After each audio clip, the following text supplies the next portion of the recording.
egcekeni mawuhamba ungabuki omunye umuntu uyibuke wena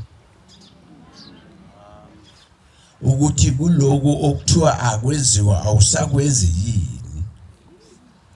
ngoba uma ungakholwa inkolo yomunye umuntu ukhona odaliwe nje vele ongakwazi ukuhlonipha uzabe sela ungahloniphi ngoba uthi akahloniphi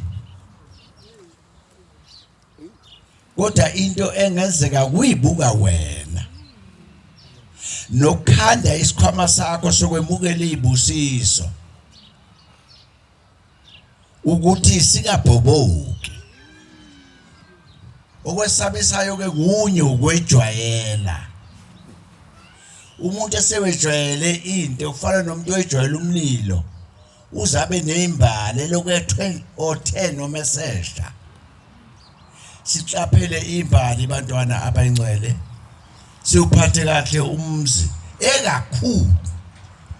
uma sekuyiwa esilweni esigodlweni ngoba into yona esithandwa ngayo usithandiwe wakithi inhlonipho uma ubona sogcwala uza nje ungasahloniphi sekuthiwa ubani ke lo abakini bayajabula ngalokho sibalimele simphathe kahle ushembe sidume ngenhlonipho sidume ngokusiphatha kusifanele hayi ngomlomo nangokwenza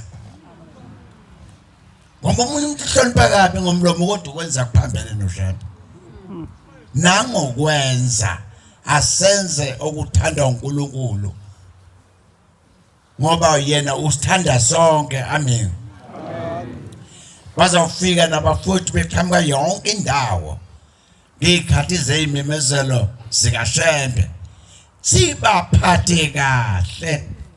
thina esikhona thina esingamaswazi siphathe kahle abafikile bangalali phandle silale endlini ngoba bezekithi ongenasitsha sokudla sithole kuwe okukhulu uzekithi uzosiphakamisa